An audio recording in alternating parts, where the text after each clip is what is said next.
Welcome back to the Anvil. Yeah, no football to talk about tonight when it comes to the Colts. Though there was a whole playoff weekend of, games that nobody really gives a shit about since the Colts are out. But there was still Colts news that made waves. And so, you know what? We might as well talk about that, I suppose. Sammy, start us up. Turn up your volume. Because you're about to listen to The Sick Podcast. And Bill Show. Intercepted! Marlon Jackson! Marlon's got it! We're going to the Super Bowl! We're going to the Super Bowl! Marlon Jackson with the interception! He picked off Tom Brady! The sickest Indianapolis Colts podcast. It's gonna be sick. It's going to be sick. I guess we still are getting words from our sponsors. And there they go. Download the DraftKings Sportsbook app. Use DraftKings code 6sports to get $200 in bonus bets instantly when you bet just $5 on any NFL bet. Again, that is DraftKings, a word from our sponsors. Now, Sammy, go ahead and bring in those other two guys. And here they go. So, here's a question before we start. Sir, every week you've had a different combination of mic and or headphones. What the fuck are you doing over there, Acosta? You motherfucker. What do you got on today? AirPods and no mic? I've had AirPods and my mic. Thank you. Every week. For like the last 3 had weeks. to move it, didn't you? Yeah, like where's He wanted to fucking see it. what? And you got one AirPod in. What do you care about our fucking sound quality, or you just do what the fuck you want? It comes out just fucking fine. I listen to it every week. As should you. Okay. I do listen to it every fucking week. Not you. Everybody else. Oh, okay. Well, That was supposed to be a segue into. Never mind. no, Asshole. it's not. There's no fucking segue. Anywho, Let's get ready to rumble. I guess we should officially sound the fucking sound that is the sound that we all fucking know and love. So,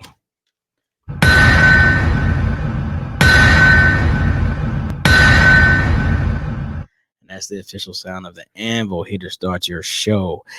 You can find me at Colts Clyde, and you can find these two fuckers at Big Country Colts.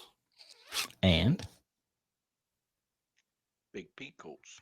still going strong as the worst X handle out there. But also, please like and subscribe and follow on the things that pay the bills. Yes. That is YouTube and Facebook and Instagram as well. Sick Pod Colts on the X.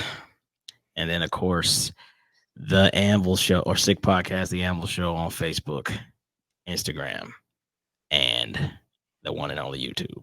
Please get your YouTube numbers up. If you follow us on Facebook and you don't sub on YouTube, like I always say, ask yourself why. Just do the right thing. Do the right thing. They don't do the right thing. Where you at? Do it for America, baby. Have no idea what that has to do with America. But Now you're starting to sound like Thomas. yeah, I don't know. We're not going to get it is political season, and we're damn sure America. we're damn sure not going to jump into political seasons. We're going to leave political season alone. So no, don't do it for America. Do it for the Forge. How about that? Booyah. Here's the thing. I don't like football anymore right now. Currently, I don't like it. First off, You'll be all right. no, because every game this weekend was stupid, with the exception of one. The Rams and Lions was the only game that was actually worth watching. Every other game was either completely one-sided or had a bunch of like worthless moments towards the end, i.e. the Packers Cowboys. Like that game, the way it ended, there's no way how it was played for the first 3.5 quarters. Like, and then just to also like, I get it. People are fans, and fans is short for fanatics, and people are going to root for their team. But I can't take this shit, bro, because You got fan bases out there that are complete shit bags, dude. And I don't mean that in a hard way. Shout out to our boy down in Texas, Matt. Not taking this the wrong way, Matt. But your fan base is not true to their colors. They go in hiding for years. And now all of a sudden, CJ Stroud comes out, and don't get me wrong, dude's a badass. I told you that was the guy I wanted from the jump. And now he's the second coming, and all the God, these Texans are going to go to the Super Bowl. Stop the bullshit. Matter of fact, What? A bullshit? A bullshit? A bullshit. bullshit. Stop it, man. Like, this is the Jags from last year. See, this is why, and we're going to talk about this because tonight we're talking about the two pressers that happened at the end of last week. But this is why we have to stop the bullshit ourselves when it comes to not putting these teams in their place. I don't know what this is. I mean, I heard Chris Ballard's frustration at the end of his presser when he was like, look, I'm fucking tired of not making the playoffs. Well, you know what, Chris? Your own biggest critic. You got to do something different, bro. And I think that's how we kick the fucking door open. So, Pat, tonight's show, we got to do something different. So, kicking the fucking door open, talking about the presser. Let's begin with Chris Ballard's presser. Now, that shit was an hour long. So, we just got to highlight it. But what's some takeaways? What's some things that you heard that gets you pumped about the future? And what's some of the same old story for now going into the 7th year since he's taken over? I'll let you go first because this is your father. He is my daddy. Okay, so I liked his energy through the entire presser. Um, you could tell he when he said he's encouraged for the future, he really meant that. Um, when they asked about Grove, he was really high on Grove to get him re-signed. That's a good thing. Um, Somebody asked him about Kwity, and he said, "Look, Kwity's a great run stopper. He's got to work on some other things." sorry. So what he was saying is things that we've talked about all year. You know, we've mentioned Kwity several times. How Dio is starting to kind of overshadow him.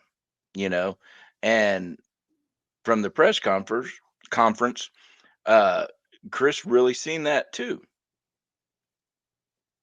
They asked about Gus Bradley's defense and if he was still going to be under contract. He said, yeah, which we all know that. But he also brought up the fact that, we get a sack and it's 2-20. And then we go into this soft prevent defense and somebody misses a tackle. Next thing you know, it's 3-2. He says that shit can't happen.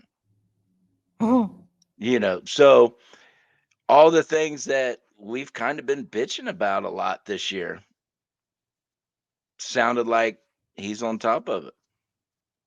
So I'm going to go with encourage just like him. Okay. Acosta. Let's talk about your thoughts on Chris's presser. Wait a minute. Make sure your phone's off, though, because I don't want interruptions when you're speaking. You talking to me? Whoever's phone went off, I don't know whose it was. Yeah, that was mine.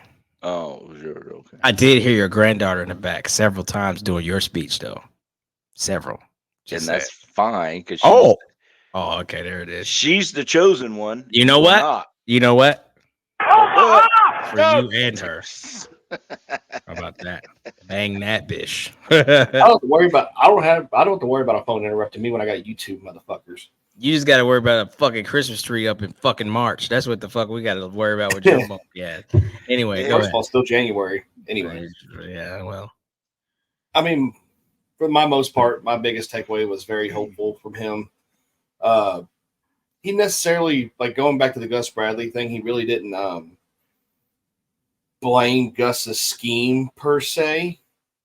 In a way, he kind of like, went into shallow water with that. But he said it was probably more likely the rookie starters that we had on defense, which I can agree to some extent. But you know, he's protecting his guys, doing what he does, and that's part of like the same old story part. But but overall, very hopeful on what he said. I mean, yeah, I mean, we've seen it. We've seen with our own eyes that this team has a lot of potential. Anthony even goes into his hopes for a great team next year, and his press, which we'll get into here in a little bit. But you know, there was just a lot of optimism from him, more than usual this year. Not a lot of the same excuses. Um, and what I would really like to hear the most from him was something that he's not done in the past, and that was going after free agency and getting the right people in the building in free agency, which, he's been a draft forwarded GM, as far as we know, for a very long time. He said he wants to really basically focus on free agents that he think would fit in this building, regardless if it's our own players. He's going to try to sign as many of our guys as he can, because he even said like not having basically like a high paid quarterback this year and everything else going on, made some cap room in some places. So he's going to be able to make some things happen in the free agent market. I'd really like to hear that from him because, we usually don't see that or even hear that from him for the most part. But, overall, I'm hopeful, along with him. So that's what I took from it. I'm sorry, but I don't see him doing any big splashes in free agency. Of course not. So I don't see it. my last name is Oliver, and unfortunately, I can't be optimistic. So instead, I'm gonna be Crucial Clyde. Listen, man. Well, I've now met Chris Ballard several times. Had the pleasure of talking to him several times. Thanks to, this forum and Pat and all of your hard work and due diligence. But he always says, he is not above approach, and he can accept criticism. Now listen, okay? And it's not even about what have you done for me lately, because we know what you've done for me lately. We missed the playoffs again, and then what would actually end up being we missed the division, But that's neither here nor there because we spoke on that, right? This team overachieved. But my thing is this: the last thing the last thing I want to hear is about who the right players are. I'm not doing that anymore. And what I mean by that is, can you catch the football? Can you run with the football? Now, do I understand that there's divas out there and you can start naming them and marking them and Xing them all you want to? So we're not going to do that. Well, here's what I'm also saying. Talent absolutely shows up when it needs to show up. And there's times in all of these seasons where we can look at this roster and be like, despite how much we love these names, the talent ain't there. We got a lot of holes when it comes to talent. And the right people, because they got a right attitude, don't fix talent. I'm sorry. It just don't happen. And then if you go into the whole talk about, we're not really going to quote unquote blame Gus. I said, hey, look, we're going to go young here. Well, you knew the chances you were taking by doing that. And so the shell of the defense that we were and what we had, and my kind of thought process was by choice, almost as if I got time to do this. Now, he always talks about his job, seemingly being up for grabs if he doesn't do the right things. But if you say that and then you go out and you put together a defense like that was fucking terrible at many, many waves, you're also saying like, well, I'm not worried about my job either because I didn't do anything to stop that right now. So I kind of there's some contradictive shit here. And of course, we know Chris ain't going to tell you much because Chris is Chris. But I was reading between the lines, and I like you, Pratt. I don't see some big splashes. Everybody's super hype about the Trenches show and what Zaire and EJ was talking about. If it comes down to Marvin Harrison Jr., we're not going to go up and get him. Let's not even get in over our heads on wild thoughts like that. That ain't even in Chris Ballard's makeup. For come up from 15th to potentially 3 to go get a wide receiver, there's no fucking way. I feel at 15 we'll be hard pressed, facing us in our fucking eyes to not take somebody else that's in the trenches, because that's what he said he believes in. So that kid out of UCLA, don't even ask me to pronounce his name. Bunch of L's and U's and A's and T's. I think he's Hawaiian or something, but he's an edge. That might be who we end up getting, right? And what does that do for the offensive needs and all this? Who fucking knows? So when it comes to Chris Ballard's presser, all 54 minutes of it, I believe it was, maybe even longer, I feel like we got the same old Chris. Never too left, never too right. Definitely never gonna, play it. He gonna play it close to the vest, so you're never gonna really know what's gonna happen. But he says they're wrapping up their draft boards or not draft boards, but they're wrapping up their thought processes on the free agent waves and all that other stuff. And the draft board is pretty much built. They just gotta, go through the whole process now. Same old Chris. So going into year 7, man, like I'm not optimistic. I don't know. I think this team will be built on pure excitement of what Anthony Richardson and Jonathan Taylor can become. I'm not sure if Michael Pittman comes back. I'm not sure if we go and sign another receiver. I'm not sure of a lot of things. $72 million will get chewed up really quickly. We can't re-sign everybody, right? And I think before we even talk about Anthony's, presser, let's just move into that. The names are on the list. Grover, Kenny, who else is on the list? Pittman, duh. EJ. Grover, EJ on the list? No, EJ. I believe he is. I don't think so. I don't think EJ's on the list. Not a must sign. I don't think so. Talking, I'll look it up. Yeah, look it up. But there's notables. Okay, so we can't have them all. At max, I say we get, and this is roster moves to happen. I think that we have seen the last of Mo Alley Cox. We're gonna have to, recoup that little $6 million or whatever it's gonna cost us to let him go, or whatever we're gain to let him go. But we're definitely not gonna bring back 7 or 8 names. But did you pull that up yet? I want to know who they all are. I'm getting it. Okay. Because this is going to be a new team, but it's going to be some more pain to witness again. Because I got some surprises up my sleeve. I don't think certain guys are coming back. But we didn't mention Danny Pinter, Julian Blackmon. Oh, Julian Blackmon's another one. Gardner Minshew. Yeah, Gardner's another one. Okay. Rigoberto. All right, cool. Yeah, he said he wanted Rigo back. I don't know, but it's a punter. Like, you can get away with a punter. That's $70. That ain't much. But okay. All right, so Acosta, your predictions. Who's back? I think we get Grove back. Definitely get Kenny back. I don't think we get MPJ back. I think we sign Blackmon because we are really young at that part of the field. Not Mo Alley. Danny Pinter. I don't think so. So you say Grove and Kenny? Yeah, the biggest two that we're going to resign. If MPJ gets signed, it'll have to be between a combo of the two of those three: Grove, Kenny, and Pittman. It can't be all three. It cannot be all three. All right, Pat, what you got? Sorry, but I disagree with you, boss. I think Pittman will be the first one signed. I do believe Julian Blackmon, Kenny Moore, and Grover.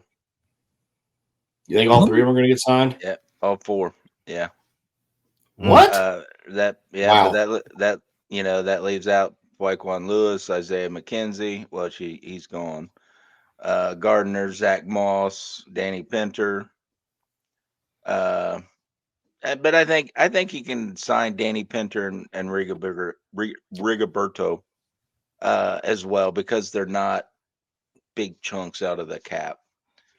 Stewart, Moore, Blackmon, and Pittman's going to be the biggest chunks, but I think he finds a way. I think Gardner will take less money to stay if he does stay. I think Gardner will be, if Gardner stays, Gardner is a late Like he's a signing. late signing because he's gonna play the wave and see if the hype is there. Like I don't foresee him taking a better backup job. Right? Like what is a better I'm sure there is a better backup job, but you're still a backup at the end of the day. I feel like he'll be on a tweener like let's say for instance, well, I mean, the Commanders kind of got two quarterbacks, plus they might draft one. I don't know, but I'm saying he would need, or maybe the Steelers or some shit like that. I don't fucking know, like, because I don't know if I he think would take it. Gardner will go with the most offered. No, I don't think so. Not the I I don't money. I think he I will. I think he's more about the money than he Fuck is no. anything else. He No, wants to really. play. I'm not saying They, he doesn't want to play. Every athlete wants to play, but I think he really understands where he sits in the pecking order, yeah, and facts. So he's gonna so be in a better situation to with win no, too. with knowing that, he's just going to take the highest paycheck. Okay, well you're wrong, I but don't. anyhow, I was gonna say I don't see that either. Okay, we'll see. all right. Well, here's my thoughts on Wait a minute, wait a minute, wait a minute. Before you get into your thoughts, you two want to make a bet with me? that he's gonna take the most money available. Yeah, versus taking less here with us But just to stay with us. Yes. so I, I, basically more money over loyalty is what you're Yeah, saying. I'll take that bet. yeah. All right, what are we gonna But bet? I'll I don't take it know. right there with you. Gotta be something stupid. Okay. Well, I don't know. We'll discuss All it right, later. We'll discuss it later. a pie in But the face at the first tailgate next season. I won't be there, so you lose either way. I'll keep receipts and I'll wait until you get home. Well, fine. Pie in the face. You The down, gardener. Yeah, I'm country? down. Sure, All right, I'm good. Who fucking cares? it's a It's not a it's a hard one. it's a bet. Oh, my pie! You haven't seen my pies I make. Anyway, I will say this Rocks in those motherfuckers. on my free agent, or not even my free agent, but on my re-signed Colts. We've seen this before, and maybe not in the ways that we wanted to, but we've had to let great Colts walk. I think that the play, no kidding, is hey Michael Pittman, we want to build a very creative offense. How much are you bought in on that? And by that, I know that you played your tail off and you probably want one money, but if I'm able to pay you 1.3 money, meaning like you're a one but not a 1-1, then I can bring in more creativity. I think he wants to do that. I'll tell you offenses that we've seen that nobody gives a shit about until you see him on TV. Nobody gives a shit about the Bucks offense outside of Mike Williams until you see what they did last night, right? Nobody gives a shit. I mean a literal shit about the Green Bay Packer wide receiving core until you see what kind of shit they did on Saturday night to Dallas. And so what I'm getting at is not not not gone are the days of like a perennial number one. We're paying this guy $1 zillion and we know he gets all the attention. But dangerous it, how dangerous is it to potentially have a solid Michael Pittman at a really good number, Alec Pierce by the way, is right on track with year 2 Reggie Wayne that people found out today. A Josh Downs who is super underrated and is only going to get greater, and then you bring in more pieces. I draft a guy, we pick up a guy, and we literally have AR, Jonathan Taylor, whoever else at running back, great sets of tight ends, and 5 to 6 wide receivers that can do whatever I need you to do on the field. That's Chris Ballard's sell to AR having all the weapons in the world. He needs to be able to get the ball in upwards of 10 to 11 players' hands easily, smoothly, all the time, where you're not just saying, oh, Taylor's got to do this, oh, Pittman's got to do this, or else. That's what kind of offense he wants to build. That's what Shane Steichen wants. And On all that that. note, so on that note, just a little side question here. If Pittman's not signed to a deal before the draft, does Chris move around to get Marvin Harrison Jr. in the building? No, fuck no. The cost of the draft capital is not even in Chris Ballard's vocabulary. That's not him, bro. Unless we were already in the range on the outside looking in, like the couple times last year at 4, didn't move. That 1 year at 3, moved back to 6 to get Nelson. No, moving up from 15 to the fucking like echelon of the draft. Jesus, and the way he loves his draft picks. Come on, bro. He's thinking about the draft when fucking Moon Pie is 18 years old already. Like she's 3. So no, Two. he's not. Yeah, 2. He's not leveraging the future like that. But to stick on my point with my free agents, I don't think no Grove comes back. I don't think Kenny comes back.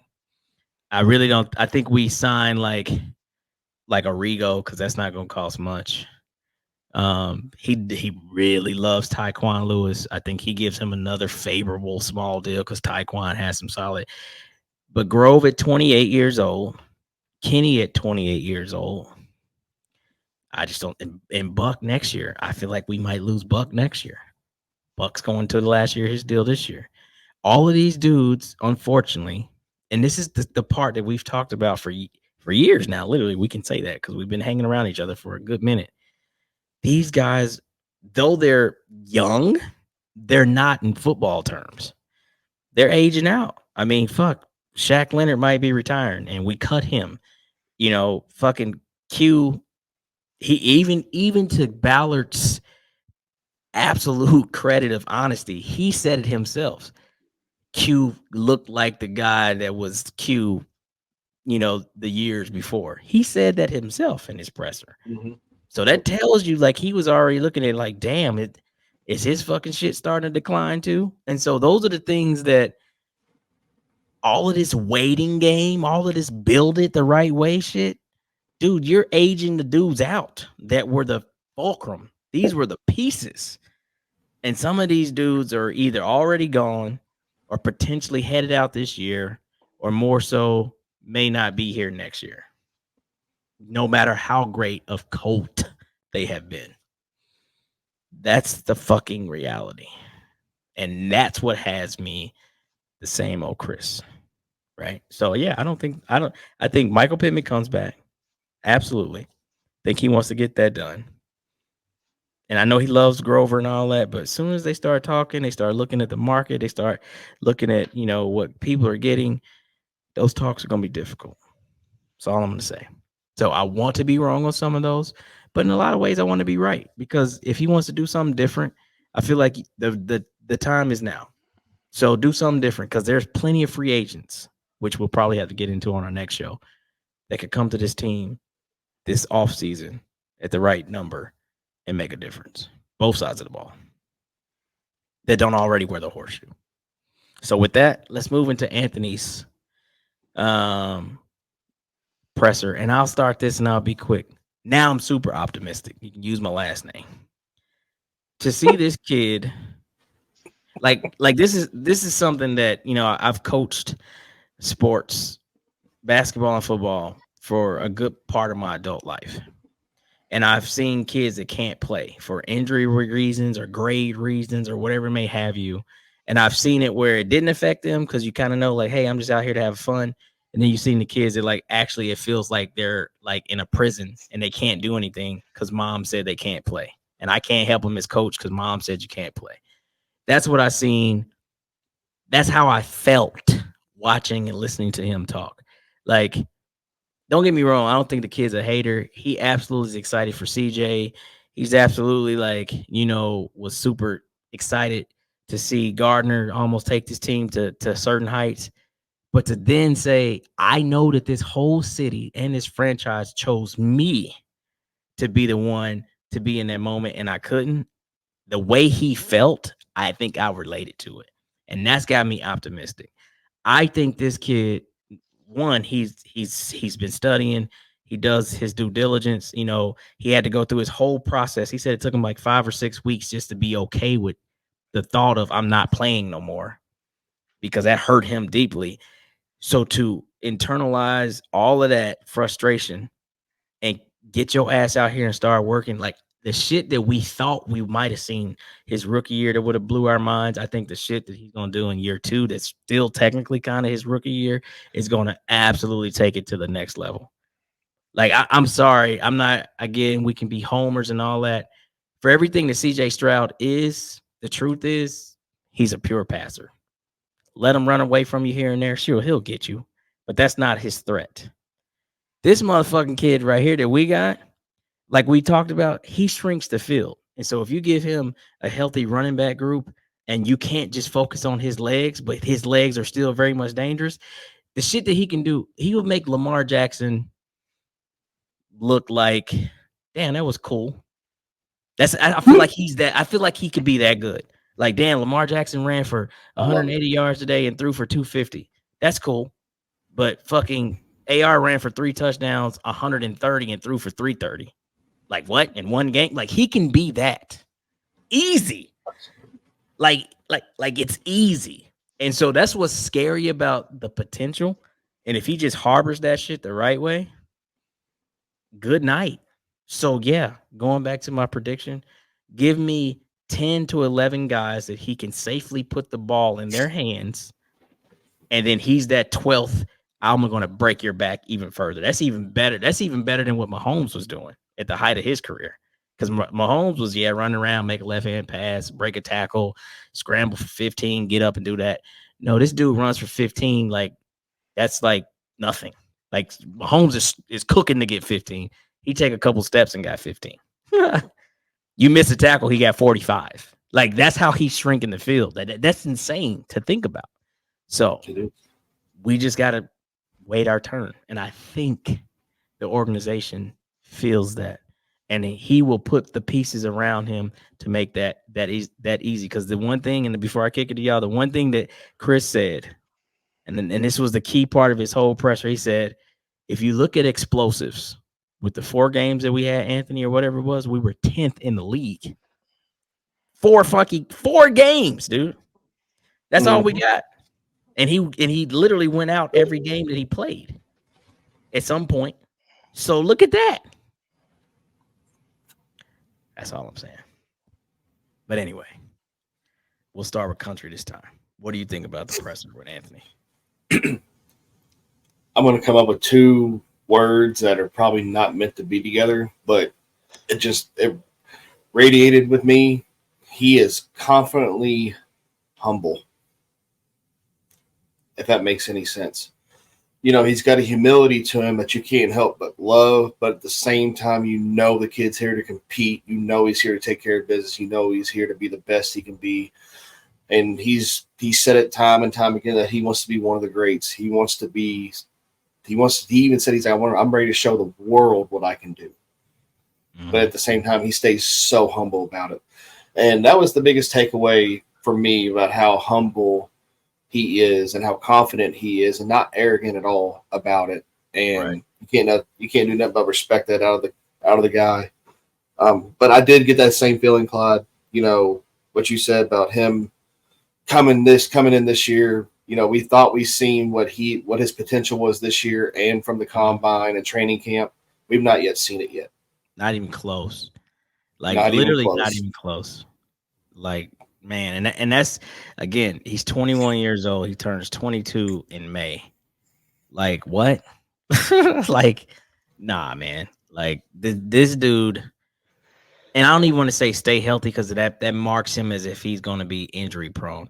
But when he say I could be a little smarter, it's him having to, it's him having to like cut off like, all right, I already got 12 yards. Let me just step out. Even though I can crush this safety, there's no need to crush this safety. Let me just run out. But then it's going to be, 3rd and 7 and we need it. Go crush his ass, right? Like that's playing smart. Not crushing them every single run, but 3rd and 7, we need it. Let's go get it. Or shit, the game's on the line and we got to have a touchdown. I'm fucking going for it.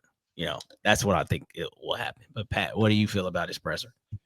I'm going to agree with everything you both said.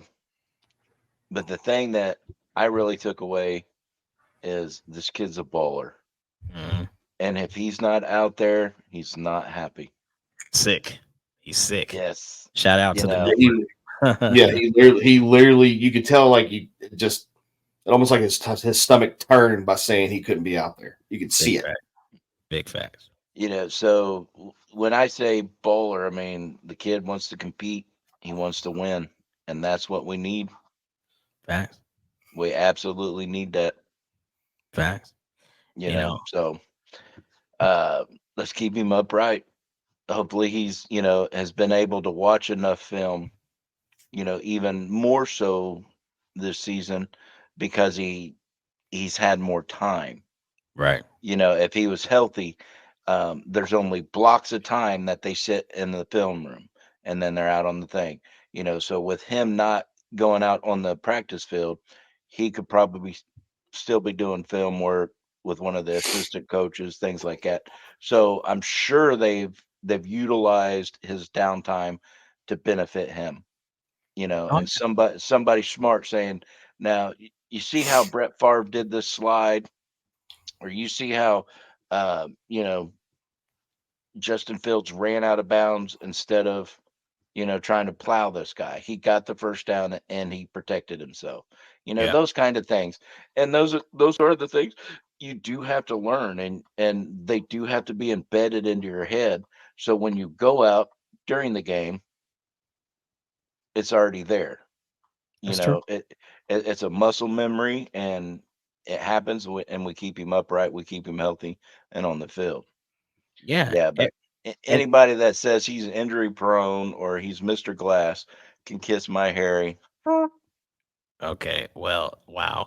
But anyway, I mean, several people, to include Chris and even the reporters, and of course AR, they all attested like, well, they didn't feel he was reckless. He just had some unfortunate events, which he broke down each one individually, and that's true. And I Mhm. also think another key, right? Because you have to listen to the people that actually make the decision. So every year, listening to Chris, though I said, what I said about, I felt like it was some of the same old stuff. I do absolutely like hone in on certain things. And what he may not say initially, he eventually comes full circle, somewhat admits it without giving it like a timestamp. But if you read between the lines, you catch it. Because did you catch him say one thing that he was worried about? And then he stopped himself and he's like, look, the kid's a pure passer. And that was something I was worried about. So they Yeah. they drafted Anthony Richardson under the whole umbrella of big plays, explosiveness, most incredible RAS score off the chart, blah blah blah blah blah. But they thought the passing part was going to be a work in progress. Like, okay, we got to, like how they worked out with Lamar and had a couple other quarterbacks that came out with huge ceilings. Like, okay, but we got to clean up the passing thing. Like, he was like, nah, this kid can spin it. The accuracy Mhm. is pretty there. He talked about him being pretty accurate, and we seen him high in a couple games, and it was early nerve, the whole thing. But we seen him make some clutch throws too. That Rams game, nothing but clutch. That Yeah. first Tennessee pass to Josh Downs, huge play, clutch, dead in the money. So it's like, wait a minute, we might, knock on wood, not have that issue that we thought we had in the pre-draft screen because he can spin it. So saying that now opens the door to look, yeah, get him the weapons he needs immediately. Because if you want to salvage your time here, Chris, and I'm not saying it's over, people remember what they last remember. So you rip off a couple division titles and go a couple deep runs in the playoffs, nobody remembers the 6 ugly years. You know what I mean? Like that'll be fucking forgotten like overnight if we rip off, 13-4 next year, 12-5, some crazy shit like that, win the division hands down easy, win our first, game in the playoffs. What happened the last 6.5 years? Who cares? And so I think he understands that now I'm playing, okay, for real now. If he's just aging himself as being a GM to whenever, I'm playing with house money now because I'm on a rookie deal with my QB, who I already know if he pans out to be 50% of what everybody think he's worth, he's gonna be the highest QB ever paid ever. Because that's just the nature of the beast. When it's his turn to Mhm. get his money, for however long that lasts, a season, a half a season, or whoever else, because CJ Stroud will be in that same fucking talk. One of them is going to fucking break the bank. If it's at 50 million now, 3.5 years from now, with inflation and new monies, they'll be at 60 million a year, whatever the fuck it'll be. Now let me ask you guys this, Clyde, and you brought this up several times tonight about bringing in weapons. Yes, Okay, lethal if we ones. if we get MPJ back, Yep. you'll have MP. You got Mhm. Alec Pierce, Josh Downs, and a plethora of tight ends that Yep. are quite capable. Might even Would pick you up Brock Bowers. Who fucking knows? Could get would crazy. would you deem those weapons good enough for No, AR? fuck no. Then who are you wanting? Who's your splash player you want on that offense? Because we would have to. And so what I'm getting at is whether you do it in a draft or not, you have to keep adding to positions that are usually solidified as, because the one thing that Chris has done very well is always talk about preaching competition.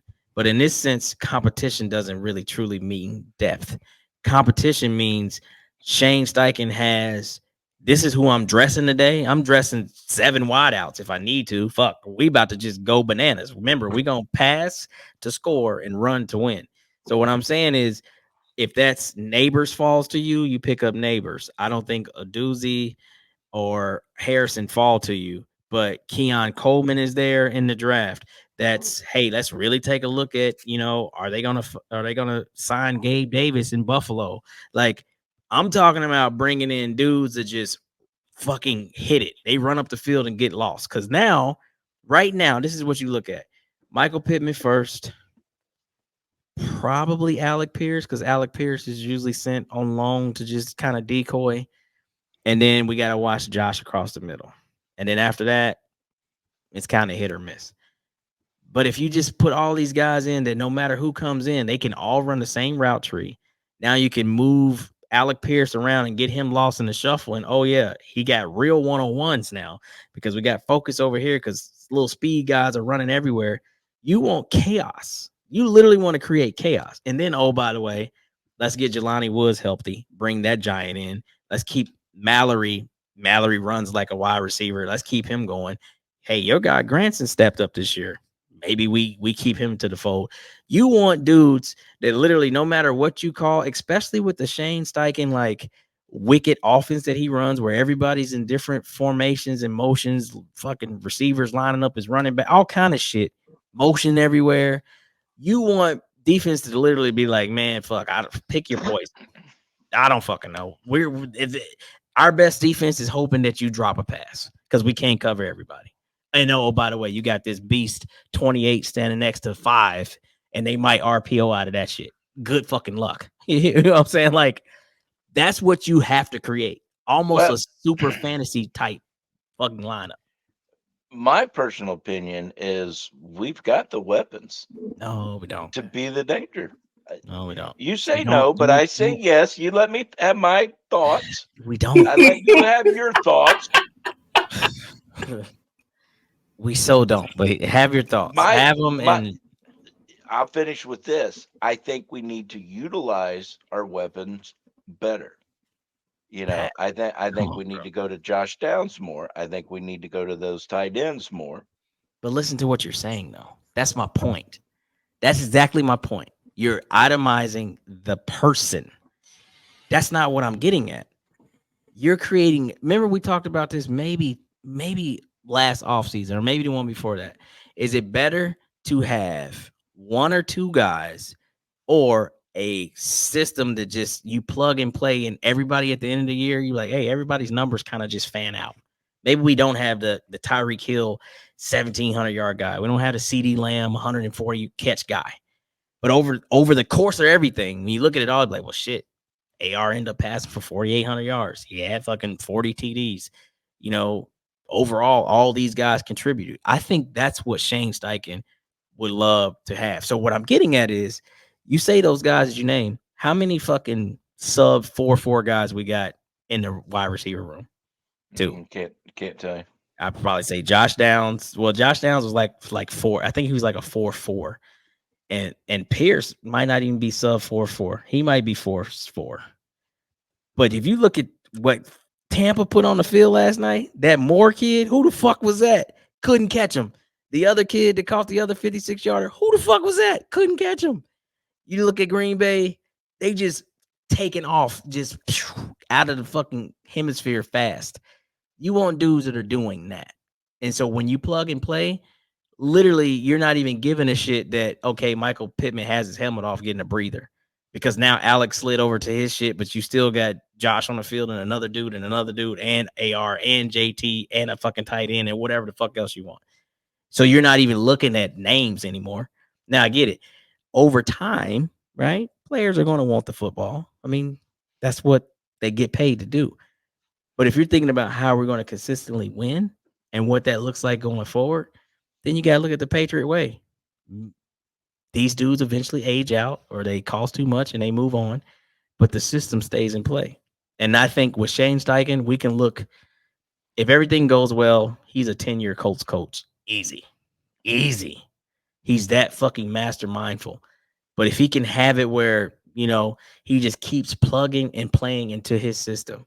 Hey, every year there's a new guy, but we can't keep bringing in like these. I'm sorry, we can't keep bringing in. Oh, let's see if this guy still got something in the tank type shit. We can't do that no more.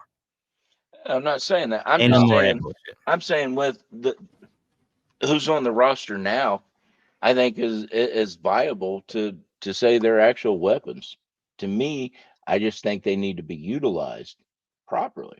And But you got to scheme that up though. So right, scheming that up actually schemes that up, meaning like you're targeting that guy. But you can okay, scheme that up when you have multiple weapons and you don't have to target a guy. then we're gonna have to talk to coach about it. Yeah, I think I'm right on this. Alec Pierce's 40, by the way, just a fun fact, was 4.41. 4-for-1. So, and then what was Josh Downs? I think he was just north of. I think he was 4.5. He might have been even higher. So I don't think we have any sub 4.2s, or I'm sorry, not sub 4.2. I don't think we have any sub 4.4s in our fucking 4.48. 4.48. Okay. So give me some 4.36s. Give me a couple of them where it literally like I hit you on a 6-yard fucking slant and it's good night out of here. And you could just flood the roster with that. Because you look at the dudes we had. I mean, lost to injury, but Ashton Doolin, time to let that shit go. Okay. Fuck. We brought in the one kid, Montgomery. Whatever. Who else was on? Isaiah McKenzie. Used him sparingly, more so in the special teams. Yeah. Like, nah. We need dudes that can contribute on the field. I need 6 receivers. Well, running back wise, don't forget we're going to have I can't remember the kid's name, but he got hurt. Evan Hall. We'll have him back. Which is why I don't think we bring Zach back. And I know we're going super long in the tooth tonight, but I feel like this is what this conversation was going to bring out.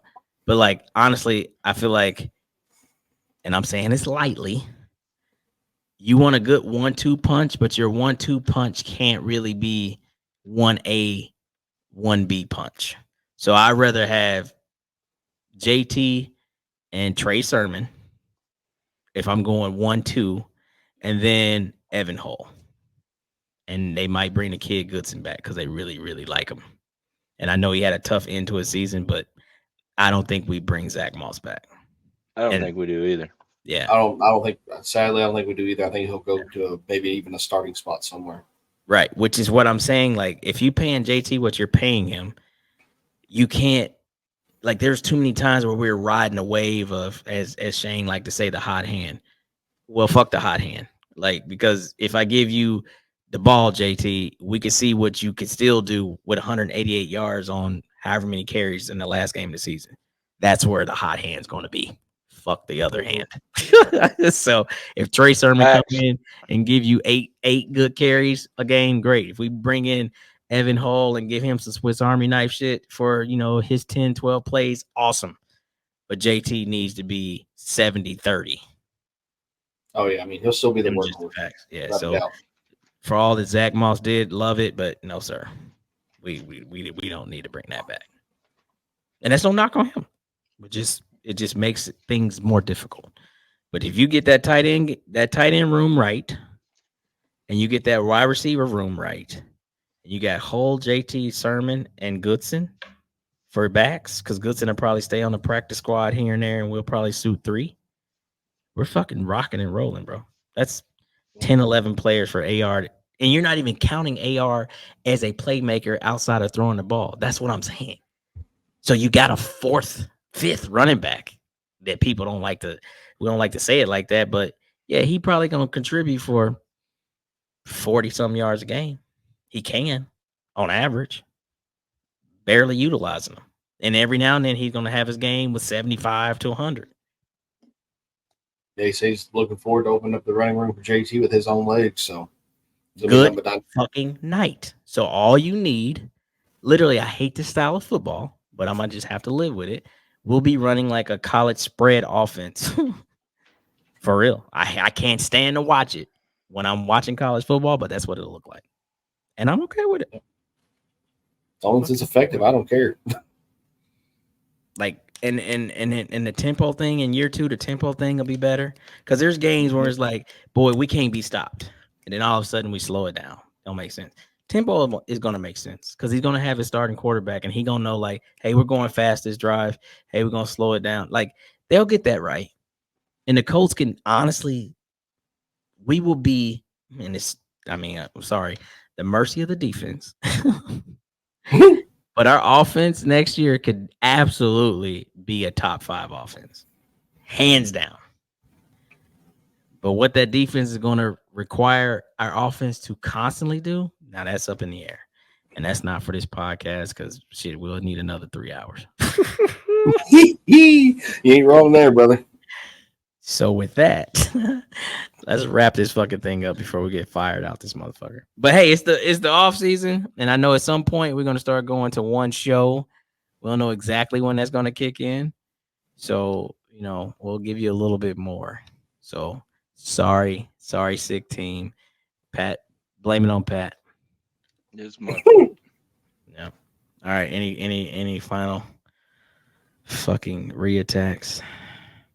No, just the 50th minute. Just yet again, here we are. Another exciting off season getting ready to happen. Fuck football, bro. Fuck football.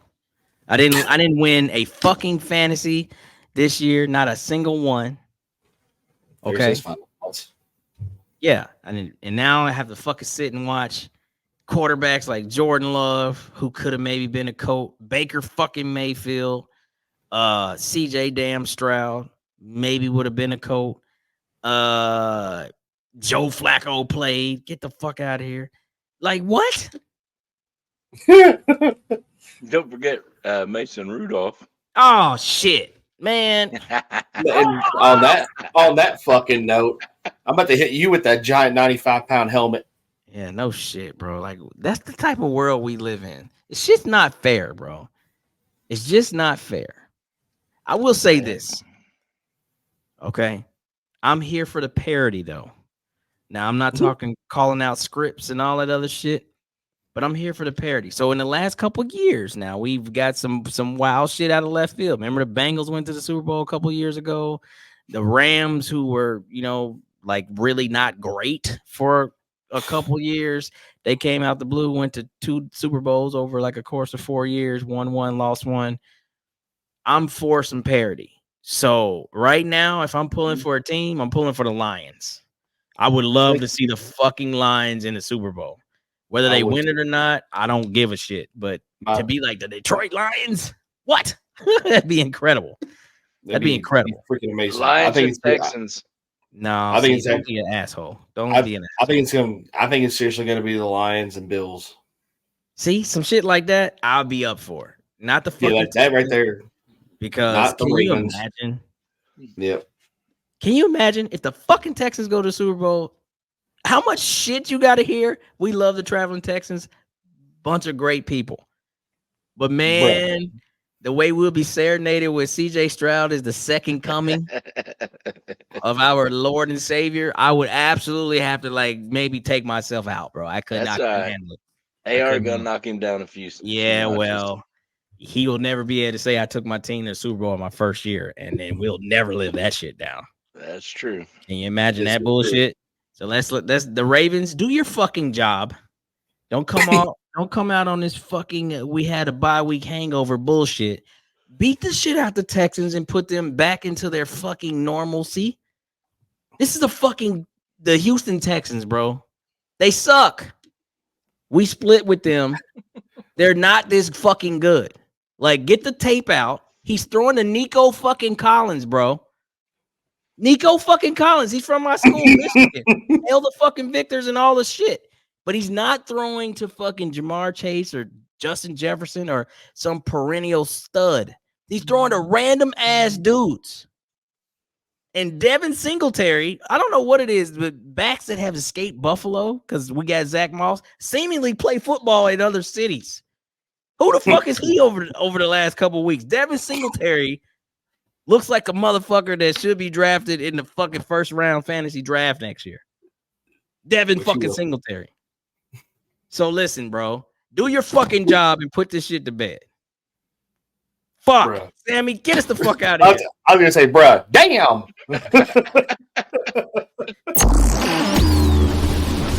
And that's a wrap. Hope you don't miss us too much until next time. Follow the Sick Podcast and Bill Show on YouTube, Instagram, Facebook, Google Play, and Apple Podcasts.